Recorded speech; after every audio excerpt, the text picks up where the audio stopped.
ভাই সেকেন্ড রিপাবলিককে তুমি বুঝো, গণপরিষদ ইলেকশন করবে তারা, ওইখানে দর্শক যারা ছিল কেউ বুঝে কিনা।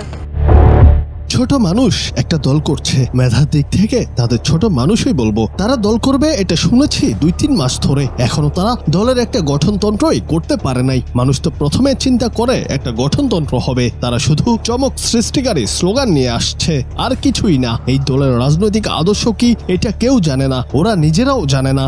এই দলের কোনো রাজনৈতিক আদর্শ কি এটা কেউ জানে না, ওরা নিজেরাও জানে না। সম্প্রতি একটি টেলিভিশনের টকশোতে এই কথাগুলো বলেছেন সাংবাদিক মাসুদ কামাল। ছোট মানুষ একটা দল করছে, মেধার দিক দিয়ে তাদেরকে ছোট মানুষই বলবো। নাহিদদের উদ্দেশ্য করে তিনি বলেন, তারা নিজেরা কয়েকটা শব্দ জানে, তবে এই শব্দগুলোর প্রয়োগ কি, এই শব্দগুলো কি অর্থ বহন করে তা তারা জানে বলে আমার মনে হয় না। তাদের মধ্যে জনবিচ্ছিন্ন একটা ভাব আছে। তারা তো 6 মাস ধরে প্রায় আধা ক্ষমতায় আধা রাজপথে আছে। ওদের আচার আচরণ কর্মকাণ্ডে কি গুণগত পরিবর্তনটা আপনি দেখেছেন, যা আপনি আগে কখনো এই দেশে দেখেন নাই, দেখাতে পারবেন না। কি এমন গুণগত পরিবর্তন আপনি দেখছেন যা আপনি আগে কখনো এই দেশে দেখেন নাই? 3 জন লোক উপদেষ্টা হয়েছে উল্লেখ করে মাসুদ কামাল বলেন, তারা অন্যান্য উপদেষ্টার চেয়ে কি গুণগত পরিবর্তন করতে পারছে। হ্যাঁ, গাড়ির মডেল চেঞ্জ হয়েছে, দামি দামি ব্র্যান্ডের ক্যাটস পড়ছে, ব্র্যান্ডের জ্যাকেট পড়ছে, এগুলো দেখছি, এই তো পরিবর্তন। তো এই পরিবর্তন তো আগেও এই দেশে হয়েছে।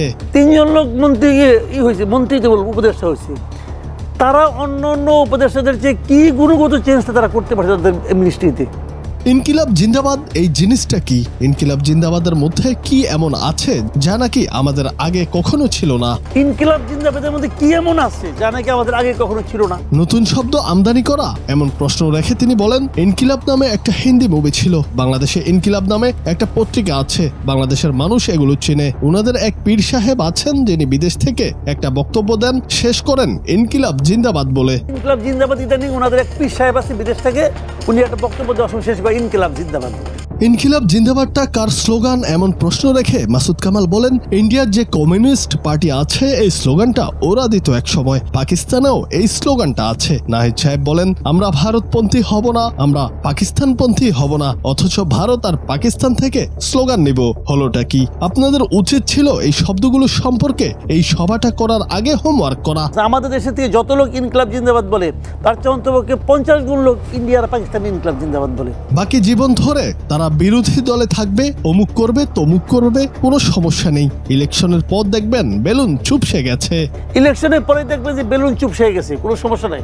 নতুনরা ফেব্রুয়ারি মাসের 2nd উইকে দল করার কথা ছিল, সেই দল করতে করতে ফেব্রুয়ারির শেষের দিকে করলো। এই কয়েকটা দিন তারা কি করেছে? খালি নেতাটা কে হবে এবং সেটাও করতে যে কম্প্রোমাইজের ওপর কম্প্রোমাইজ। তারপরে বিভিন্ন পদের জন্য যে লিস্ট দাঁড় করালো সেটা 90% ঢাকা ইউনিভার্সিটির আর 10% অন্যান্য। আমি খুশি হয়েছি, আমি ঢাকা ইউনিভার্সিটির স্টুডেন্ট ছিলাম, এক ধরনের আনন্দ পেয়েছি। কোটার দিক থেকে আমরাই এগিয়ে আছি, আবার কোটা বিরোধী আন্দোলন করছে তারা। জুনায়েদ আহমেদ, বাংলা টিভি।